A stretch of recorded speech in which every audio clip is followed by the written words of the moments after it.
Start. विचारण न्यायालय इस निष्कर्ष पर पहुंचा कि याची उक्त उपबंध के कारण प्रत्यर्थियों का, जो कि प्रश्नगत भूमि के प्रधान काश्तकार थे, काश्तकार बनने का हकदार है, और उसने वादी के वाद की डिक्री कर दी। निचले अपीलीय न्यायालय और उच्च न्यायालय ने प्रतिकूल मत अपनाया और वाद खारिज कर दिया। मूल वादी ने विशेष इजाजत लेकर प्रस्तुत अपील फाइल की है और यह दलील दी है कि विचारण न्यायालय द्वारा किया गया निर्वचन सुसंगत उपबंध का सही निर्वचन है, और यह कि निचले अपीलीय न्यायालय और उच्च न्यायालय ने प्रतिकूल मत अपनाकर गलती की है।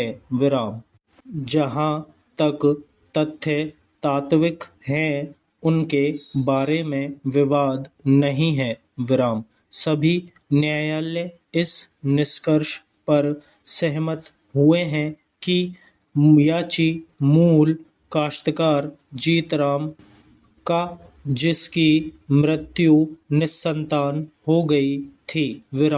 अपीलार्थी लगभग 12 या 13 वर्ष की आयु से मृत जीतराम के साथ रहने लगा था।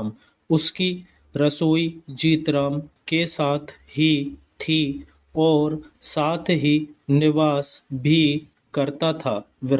जीतराम के साथ उसके जीवन काल के दौरान ही प्रश्नगत भूमि पर खेती करता था। वह जीतराम के कुटुंब के एक सदस्य के रूप में रहा करता था और उसने जीतराम की मृत्यु होने पर उसकी अंत्येष्टि की थी।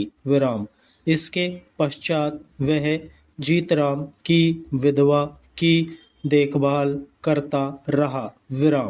इन तथ्यों के निश्चित रूप से साबित हो जाने के कारण विचारण न्यायालय ने प्रश्नगत भूमि की बाबत अधिनियम की धारा 6 की उपधारा 4 द्वारा प्रदत्त अधिकार के संदर्भ में प्रत्यर्थियों के काश्तकार बनने संबंधी अपीलार्थी के अधिकार को कायम रखा।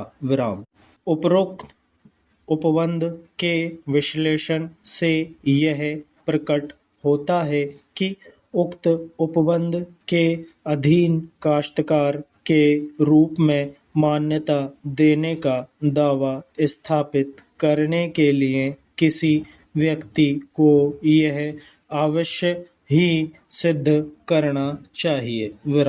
वह मृतक के साथ उसके जीवन काल के दौरान संयुक्त कुटुंब के सदस्य की रीति से उसके कुटुंब के सदस्य के रूप में अवश्य ही रहता रहा हो। विचारण न्यायालय ने यह दृष्टिकोण अपनाया कि चूंकि याची मृत जीतराम का एक काश्तकार है और चूंकि वह मृतक के साथ उसके जीवन काल के दौरान अविभक्त रूप से रहता आ रहा था, उसकी रसोई भी उसी के साथ ही थी और निवास भी करता था, और उसने जीतराम की अंत्येष्टि भी की थी, इसलिए वह उक्त उपबंध द्वारा विहित शर्तों की पूर्ति करता है और प्रधान काश्तकार बनने का हकदार है।